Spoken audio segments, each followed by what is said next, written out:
तहरीक मुस्लिम शब्बान की ये press conference है। I am Mohammed Mushtaq Malik, president of Tehreek Muslim Shabban and convener joint action committee Telangana AP.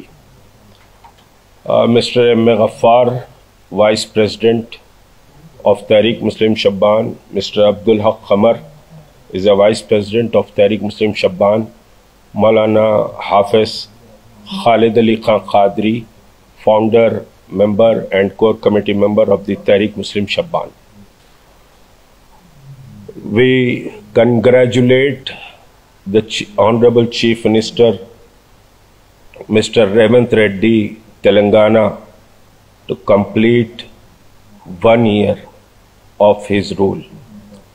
Lekin in this 1 year, we very much upset for this government performance, especially the minorities. We are a strong supporter of the Congress and we want to change regime for the Telangana, and we are staying last 5 years for change the regime because of injustice. The same pattern, I think the same pattern follow the Congress Revant Reddy government. After the government, we very much hopeful to big change for the minorities and minority policies. After the 1 year, कोई single policy भी government announce नहीं कर सकी minorities के ताल्लुक से, और minorities की पोजीशन जो KCR गवर्नमेंट में थी वही इस वक्त भी है। तो ये कि लास्ट 1 ईयर में कोई स्पेशल पॉलिसी माइनॉरिटीज़ के लिए ये गवर्नमेंट लेकर नहीं आई है। बजट 4000 करोड़ कहा गया, लेकिन 4000 में 3000 करोड़ का बजट फर्स्ट ईयर में दिया गया। ठीक है, एक ही साल में सब कुछ नहीं किया जा सकता, हम जानते हैं, लेकिन इस एक साल में जो स्टेट में कम्युनल टेंशन क्रिएट हुए, स्टेट में जो कम्युनल राइट्स हुए, उसको भी प्रॉपर तरीके से ये गवर्नमेंट हैंडल नहीं करी। जैनूर में इंसिडेंट होकर 2.5 मंथ हो चुके हैं और उसके बाद भी अभी भी वहां जैनूर में 1 पैसे का भी कंपनसेशन नहीं दिया गया।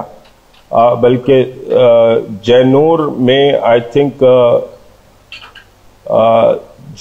जनवरी 28 जनवरी को मीरा नारकटपल्ली में एक मंदिर इंस्टॉल किया गया मस्जिद में, उस पर भी पुलिस ने कोई एक्शन नहीं लिया। उसी तरह May 28 थ्रेट टू डिमोलिश मस्जिद हबीब उन्नीसा इन शेरलिंगमपल्ली। जुलाई 23 कुतुब शाही mosque demolished in Moinabad, still not constructed.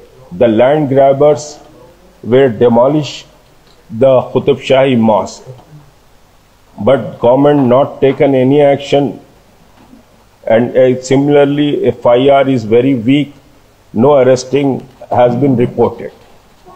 August 6, Dargah land seized in the Kankeshwar Nizamabad. August 28, Muslim girls offering assault in the Vanparthi, Bajrang Dal activist. वनपर्ती के एक समझे के school में मुस्लिम girls school administration से permission लेकर वहां एक room में जुमा फ्राइडे को प्रेयर कर रहे थे, तो बजरंग दल के एक्टिविस्ट उस रूम में घुसकर उन बच्चियों के साथ बदतमीजी करते हैं, लेकिन कोई स्ट्रांग एक्शन ये हमारी समझिए कि कांग्रेस गवर्नमेंट नहीं ली। और उसके बाद सितंबर 4 जेन्यू राइट हुआ।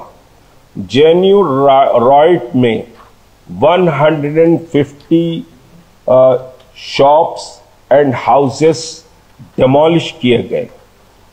110 शॉप्स को बर्न कर दिया गया, टोटल समझिए कि उसको लूट लिया गया।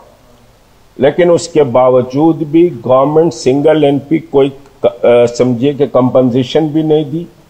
4 मॉस्क को डिस्ट्रॉय किया गया जैनूर में, 4 मॉस्क को। हम ये एक्सपेक्ट कर रहे थे कि चीफ मिनिस्टर वहां विजिट करेंगे और चीफ मिनिस्टर जाकर गौंड कम्युनिटी और मुस्लिम कम्युनिटी दोनों बहुत अच्छे से रहती थी, लेकिन भारतीय जनता पार्टी और नेबरिंग स्टेट के नांदेड़ के जो एलिमेंट्स हैं वो एलिमेंट्स आकर इसको समझिए कि डिस्टर्ब करें, तो उसको दोनों कम्युनिटीज को पैचअप किया जाएगा। लेकिन ऐसा कोई स्टेप रेवंत रेड्डी गवर्नमेंट की तरफ से नहीं लिया गया, जबकि कांग्रेस की जो हाईकमांड है, जो सेंट्रल पॉलिसी है, वो तो मोहब्बत की दुकान की है, सेकुलरिज्म की है और आपस में भाईचारगी की है। हम भी चाहते हैं कि तेलंगाना एक सेंसिटिव स्टेट है, तेलंगाना में भाईचारगी, गंगा जमुना तहजीब और तमाम कम्युनिटीज एक दूसरे से मोहब्बत से रहे। हम इस सिलसिले में अप्रिशिएट करेंगे बीआरएस गवर्नमेंट को कि लास्ट 10 ईयर बीआरएस गवर्नमेंट ने कोई कम्युनल वायलेंस को समझिए के साथ होने नहीं दिया और कम्युनल वायलेंस को स्ट्रांगली, कहीं भी कोई इंसिडेंट हुआ तो स्ट्रांगली बीआरएस गवर्नमेंट ने उसको समझिए कि क्रश किया है। लेकिन ये गवर्नमेंट में छोटे और बड़े इंसिडेंट्स मिलाकर कोई 23 होते हैं, 23 इंसिडेंट्स हैं और यह कोई छोटी बात नहीं है कि 23 कम्युनल इंसिडेंट 1 ईयर में अगर हो और गवर्नमेंट उस पर सीरियस नोट न ले, तो ये एक बहुत समझिए कि परेशानी की बात है। अब सेकंड थिंग ये है कि बहरहाल मिलादुन्नबी के मसले पर नारायण पेट में भी गड़बड़ हुई, मेदक में गड़बड़ हुई और बहुत बड़ी गड़बड़ हुई। खुद एक हमारे हिंदू भाई के क्लिनिक पर भी अटैक कर दिया गया। वो क्लिनिक को अटैक किया गया कि तुम यहाँ पर मुसलमानों का ट्रीटमेंट नहीं करना चाहिए। तो ये इसके बाद भी गवर्नमेंट उतना सीरियस नोट नहीं ली जितना कि नोट गवर्नमेंट को लेना चाहिए।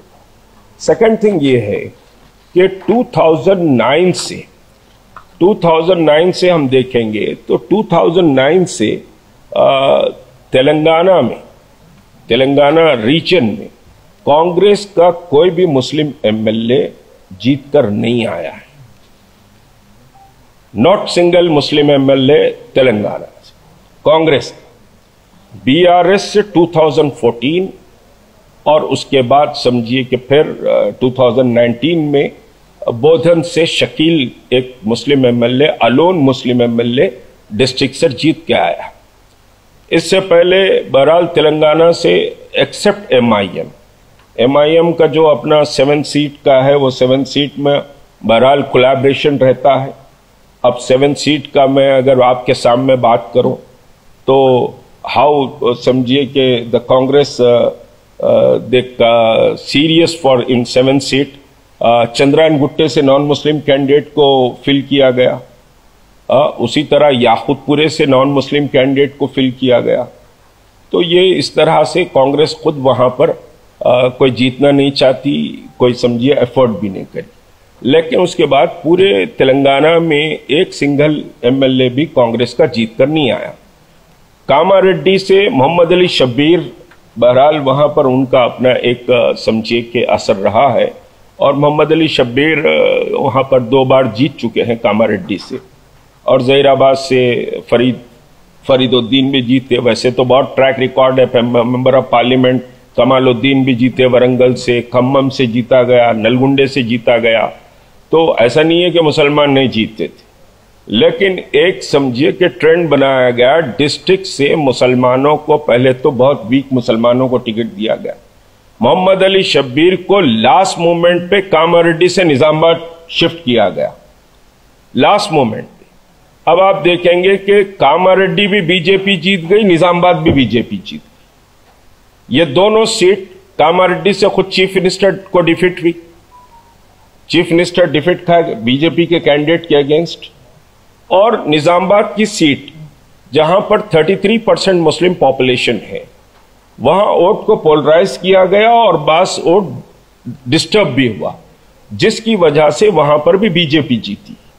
तो इंटायर तेलंगाना में मुस्लिम, समझिए कि ये मजलिस को अगर छोड़ दिया जाए 7 सीट को, तो बीआरएस से और कांग्रेस से कोई मुस्लिम रिप्रेजेंटेशन नहीं है।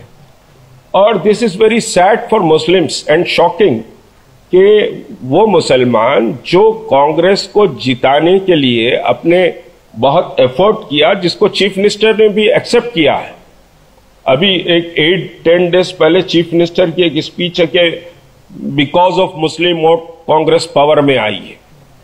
तो अगर मुसलमान वोट कांग्रेस को समझिए कि डाले हैं, तो फिर मुसलमान कांग्रेस से जीता क्यों नहीं? This is a big question. अब चीफ मिनिस्टर कह रहे हैं कि हम 6 सीट मुसलमानों को दिए और वो 6 सीट में आप एक को भी जिता कर नहीं लेकर आए।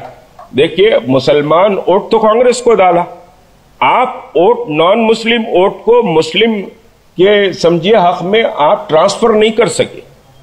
जो मुस्लिम कैंडिडेट था, चाहे वो समझिए कि जुबली हिल्स का कैंडिडेट हो या निजामाबाद का कैंडिडेट, ये 2 समझिए कि मुस्लिम कैंडिडेट हटके थे। बाका तो ये इधर ओल्ड सिटी में कुछ मुस्लिम कैंडिडेट्स को आपने दिया था।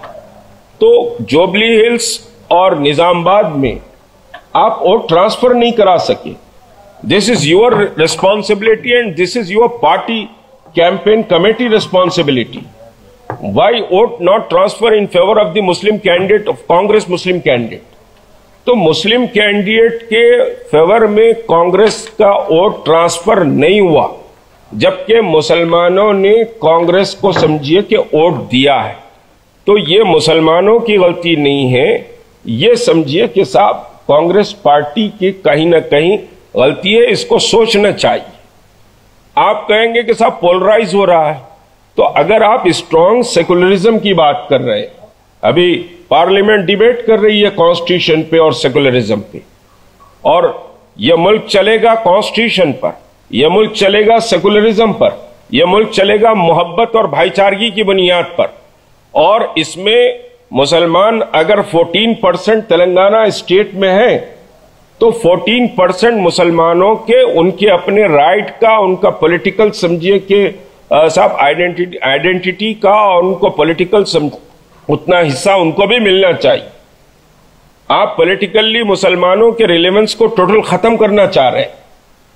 भारतीय जनता पार्टी जैसे सोच रही है कि साहब एक भी मुस्लिम मेंबर ऑफ पार्लियामेंट को भारतीय जनता पार्टी टिकट नहीं देती है, किसी भी स्टेट में किसी भी मुसलमान को एमएलए के लिए टिकट नहीं देती है। तो आप भी ये कहें कि साहब कोई मुसलमान जीत के नहीं आ रहा, हम मुसलमानों को अहमियत देंगे, तो हमारा वोट तो आपको मिल रहा है, तो आप अपने वोट को मुसलमानों के हक में ट्रांसफर करना चाहिए। अब लास्ट 1 ईयर से this is first time the Indian democracy, अगर सेंट्रल गवर्नमेंट को हम देखें तो साहब जो 2024 की जो पार्लियामेंट के इलेक्शन के बाद मोदी गवर्नमेंट फॉर्म हुई है, कोई मुस्लिम मिनिस्टर उसमें नहीं, कोई मुस्लिम मिनिस्टर, 25 करोड़ मुसलमानों का कोई रिप्रेजेंटेटिव सेंट्रल गवर्नमेंट में नहीं। This is first time. आप बीच में समझिए 2019 में अब्बास नकवी थे, बीच में टर्म खत्म हुआ, अब्बास नकवी हटे, लेकिन फर्स्ट टाइम कोई मुस्लिम मिनिस्टर वोट नहीं लिया सेंट्रल गवर्नमेंट के लिए। और उसी तरह अगर आप यहां पर तेलंगाना गवर्नमेंट को सोचें तो 1 साल कंप्लीट हो गया, उस 1 साल के कंप्लीट होने के बाद भी आज भी कोई मुस्लिम मिनिस्टर तेलंगाना गवर्नमेंट में नहीं है। आप ये कह रहे हैं कोई जीत के नहीं आया, कोई जीत के नहीं आया तो किसी को भी नॉमिनेट करें, आप एमएलसी जिता कर लेकर आए, एमएलसी को समझिए कि साहब आप मिनिस्टर बना। आप एक मुस्लिम मिनिस्टर आपने लास्ट 1 ईयर से नहीं है, कोई मुस्लिम रिप्रेजेंटेशन स्टेट गवर्नमेंट में नहीं है।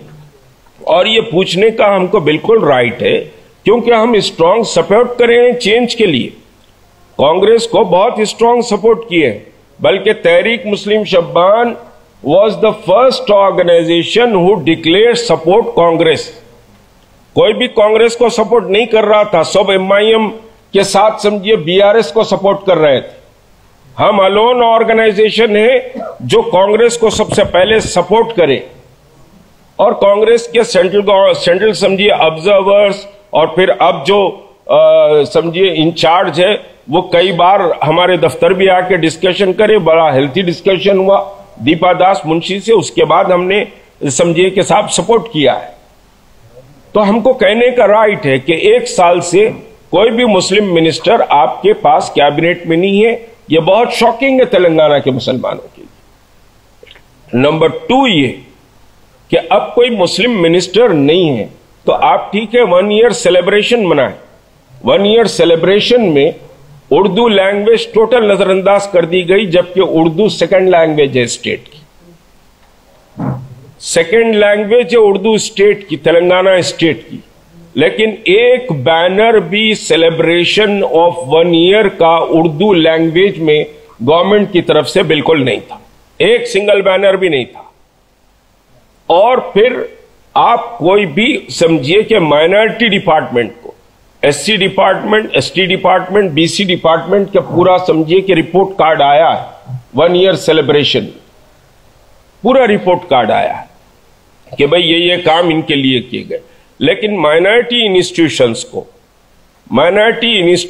को एक वर्ड भी इस सेलिब्रेशन में माइनॉरिटी इंस्टीट्यूशंस के परफॉर्मेंस के ताल्लुक से या माइनॉरिटी इंस्टीट्यूशंस के ताल्लुक से नहीं कहा गया है। जबकि आप 1 ईयर सेलिब्रेशन हो गया, अब कोई भी अगर आप मिनिस्टर बनाएंगे तो अब वो मिनिस्टर समझिए कि साहब होगा तो 4 साल का, लेकिन 1 साल तो इलेक्शन में जाएगा, तो 3 साल ही उसको काम करने के लिए मिलेंगे। तो ये बहुत समझिए शॉकिंग है। अभी भी वक्त नहीं गया। हम सेकुलर क्रेडेंशियल को सपोर्ट करते हैं। हम समझिए कि साहब एक अच्छी ऐसी गवर्नमेंट जो सोशल जस्टिस पर बिलीव रखती है, उस सोशल जस्टिस पर बिलीव रखने वाली गवर्नमेंट को हम सपोर्ट करते हैं। और ये गवर्नमेंट को चाहिए कि माइनॉरिटीज के ताल्लुक से जो इनजस्टिस हुआ, अभी बहुत चीजें हैं, वो सारा समझिए रिपोर्ट कार्ड 1 ईयर का मैं आपके सामने रखना नहीं चाहता। जो माइनॉरिटी इंस्टीट्यूशन है, चीफ मिनिस्टर साहब कहते हैं कि हम पूरे समझिए कि कॉरपोरेशन में चेयरमैन को बना दिया, माइनॉरिटी चेयरमैन बना दिए, वक्फ बोर्ड चेयरमैन बना दिए, उर्दू एकेडमी चेयरमैन बना दिए। ये चेयरमैन तो बनाना ही है, ये कोई बड़ा एहसान नहीं करे आप।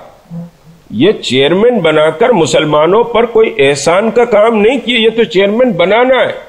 इनको कैसे एक्टिवेट आपने किया है, इनके साथ कितना जस्टिस किया है, इन इंस्टीट्यूशंस में कितने स्टाफ को आपने फिल किया है, और इनके इंफ्रास्ट्रक्चर को कैसे मजबूत किया है, और ये पब्लिक तक क्या स्कीम्स लेकर जाएंगे, वो इंपॉर्टेंट है। अभी बीआरएस गवर्नमेंट के कई मशीन्स पड़े हुए हैं, करीब 1000, जो इंफॉर्मेशन मेरी है कि 1000 मशीन्स पड़े हुए हैं, और 1 करोड़ रुपए का जो scheme BRS 1 lakh subsidy scheme जो बीआरएस फाइनल करी थी, वो खुद समझिए 200-300 के ऑलरेडी बजट आके पड़ा हुआ है, उसको भी रिलीज नहीं किया जा रहा। तो ये कि आप क्या स्कीम्स लेकर आए, आप मुसलमानों के इकोनॉमिकल एंड एजुकेशन पोजीशन को आपने कितना मजबूत किया। और फिर जो टिम्बरीज सबसे बड़ा हमारे पास एक इंस्टीट्यूशन बहरहाल आफ्टर तेलंगाना अचीवमेंट हमको मिला है कि वो टिम्बरीज को कैसे आपने स्ट्रांग किया, कैसे स्ट्रेंथन किया। आज टिम्बरीज में मोर देन 10,000 वैकेंसीज खाली पड़े हुए हैं, तो उसको फिल करने के लिए आपने क्या किया, उसको फिल करने के लिए आपके एडमिनिस्ट्रेशन ने या किस तरह से पब्लिक को अप्रोच किया, ऐसा कुछ नहीं किया गया। सर्वे किया गया, सर्वे समझिए कि साहब कास्ट सर्वे किया गया। कास्ट सर्वे जब किया गया तो कास्ट सर्वे करने का एक तरीका होता है। अभी भी मोर देन 25% सर्वे कंप्लीट नहीं हुआ, लेकिन गवर्नमेंट ने यह बोल दिया कि साहब सर्वे कंप्लीट हो गया, और फिर चीफ मिनिस्टर साहब ने कहा कि भाई 4 दिन पहले 92% सर्वे कंप्लीट हो गया। जबकि आपके पास भी बहुत से लोग ऐसे होंगे जिनके घरों पर न्यूमरेटर नहीं आया, सर्वे टोटल कंप्लीट नहीं हुआ। बहुत से लोगों के घर पर न्यूमरेटर नहीं आया। मैं सिर्फ स्पेसिफिकली मुसलमान नहीं कह रहा हूं, बहुत से नॉन मुस्लिम्स के पास भी न्यूमरेटर नहीं आया। बहुत से कंप्लेंट्स हमारे पास है, डिस्ट्रिक्ट से भी कंप्लेंट्स है, सिटी से भी कंप्लेंट्स कि न्यूमरेटर नहीं आया, और हम कह रहे हैं कि साहब सर्वे कंप्लीट हो गया। तो सर्वे इस तरह से नहीं होता। सर्वे को पूरा होल हार्टेडली कराना चाहिए था स्टेट गवर्नमेंट को, और ये बहुत इंपॉर्टेंट इशू था। इस सर्वे से बहुत सारी चीजें निकल कर आती थी, लेकिन सर्वे सक्सेसफुली कंडक्ट नहीं किया गया। तो बहरहाल स्टेट गवर्नमेंट से हम अपील करेंगे कि भाई पहली चीज तो आप समझिए कि मुस्लिम मिनिस्टर को अपॉइंट करना चाहिए, और एक एक्सपीरियंस समझिए कि जो भी पॉलिटिशियन हो आप उसको अपॉइंट करें। और फिर ये जो माइनॉरिटी इंस्टीट्यूशंस है, माइनॉरिटी इंस्टीट्यूशंस को न सिर्फ टेक केयर करें बल्कि मुसलमानों की इकोनॉमिकल एंड एजुकेशनल पोजीशन को अपलिफ्ट करने के लिए बेहतर स्कीम लेकर आए। कोई डिमांड हम इस वक्त नहीं कर रहे हैं, जो बैकलॉग्स है वो बैकलॉग्स को ही क्लियर करने की हम बात कर रहे हैं।